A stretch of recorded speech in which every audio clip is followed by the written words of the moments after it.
Hey everyone, this is just a late night scraggly video. I just got off the phone doing a puttering session with somebody in the UK who, can you believe it, woke up at, oh gosh, it must have been 1 a.m., 2 a.m. to do this session with me. And this is the thing that had me want to record about this one in particular. He's a fellow and he has worked with people in the corporate world who feel unfulfilled and, their work is it's meaningful for them, but they're I just got so bored, and I told him. Anyways, he must have gone on for about 20 minutes, and I told him, I said, I'm bored shitless right now. I just couldn't give two fucks about what you're saying. I will say these things kind of to you if you book a session, so be forewarned.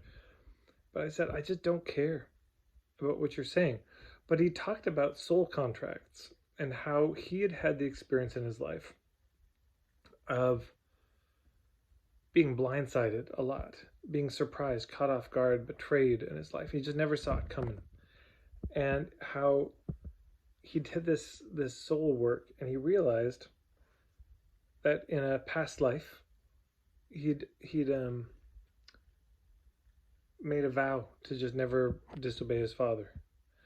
And this kind of loyal, dutiful pattern had been there, and he'd been so focused on fitting in to the conventional norms and people pleasing that he just couldn't see when things weren't a fit. He couldn't read the signs, see the red flags. And once he realized that was the vow he'd made, the sort of soul contract, he said, that he signed, and he broke that agreement, broke that contract,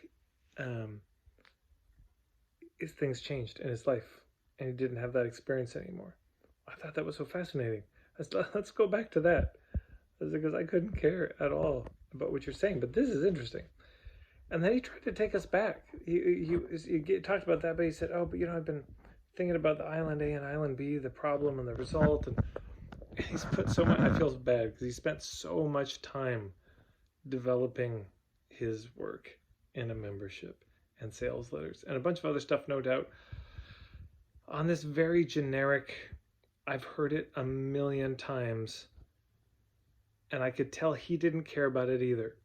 It was just, isn't this a good problem to solve in the marketplace? It just felt so lame. Can we go back to the soul contract thing? Because it was the only thing that woke me up. And he talked more about it, and he shared a story of somebody who'd felt very divided. They had one part of themselves that was conventional, one was unconventional. It's his story, so I won't go into it. But they were married. I mean, basically, it was a scientist. They had a mystical side, and they found a way to marry those two sides.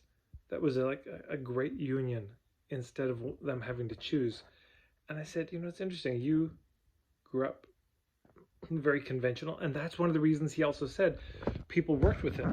And I've seen the guy on Zoom calls anyways. He does look very conventional. I would never peg him as a weirdo, but he's a super weirdo. And he dressed normal. He had a office in a kind of ritzy area of town, but he was a weirdo. And clients would tell him, this is why I came to see you, because I'm drawn to the weird stuff, but the fact that you're so conventional and still talk about this met them where they were, which was conventional and struggling to talk about this stuff. So at least the fact that he looked and dressed and had a conventional office met them somewhere. I said, well, maybe this is the island A for people, is that they've got one part of them that's very conventional and this other part that isn't, that is really just desperate to get out of the box, but feels trapped. And it's gotten to and he said, yeah, they're at a crossroads when they come to me. Something's usually happened where they feel like they have to choose, which when you feel like you have to choose between two things, that's hell. That's, do I market or do I be a hippie? That's a lot of people when they come to me. They're wrestling, they're at or approaching that crossroads. I could be a hippie, but I'll be broke.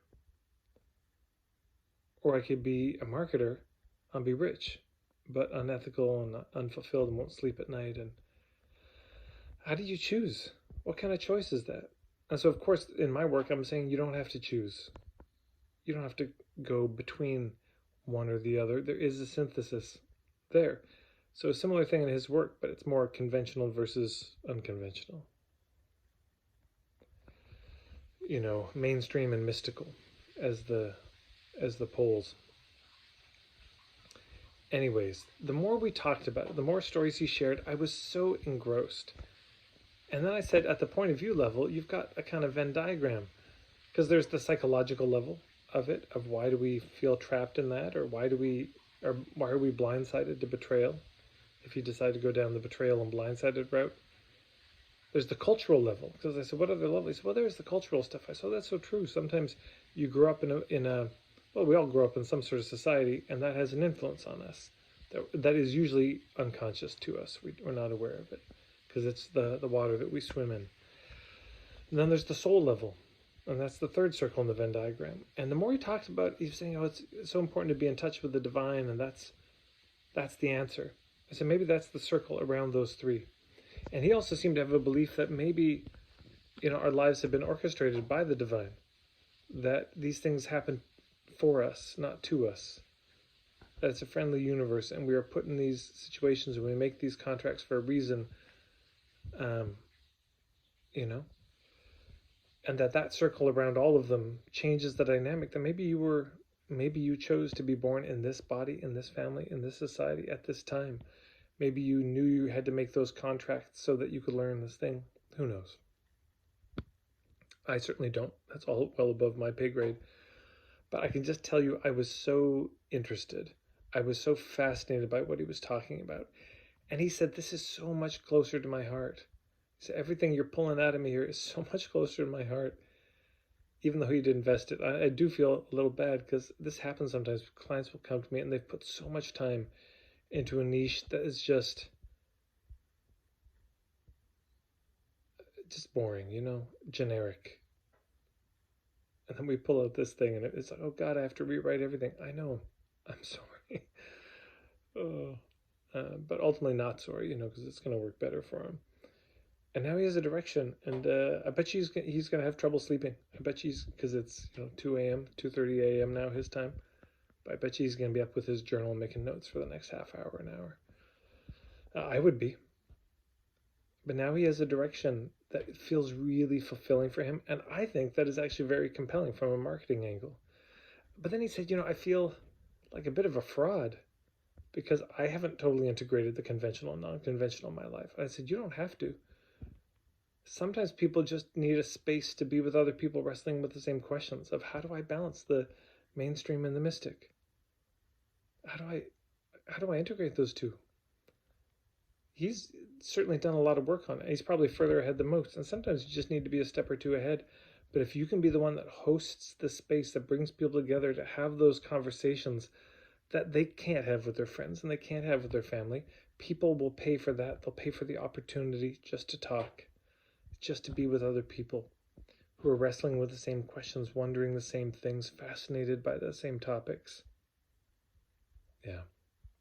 So I just wanted to share that story.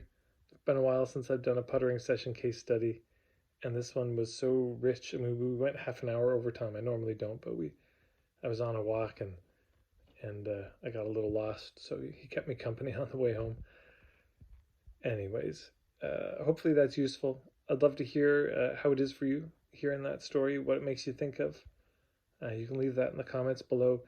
And if you're new to my work, check out my website, marketingforhippies.com. There's my ethical starter kit that you can dive into. There's a number of perks that go with it. So there's that you can get. And please subscribe here on YouTube if you like my videos. Just hit the subscribe button and the bell icon. Of course, the most important thing is if you share these videos in the Facebook groups you're in, the WhatsApp, Telegram threads, that probably makes the biggest difference of all of people discovering this work. So if you value it, please share it. Thank you so much. Hope you're doing well out there. Take care.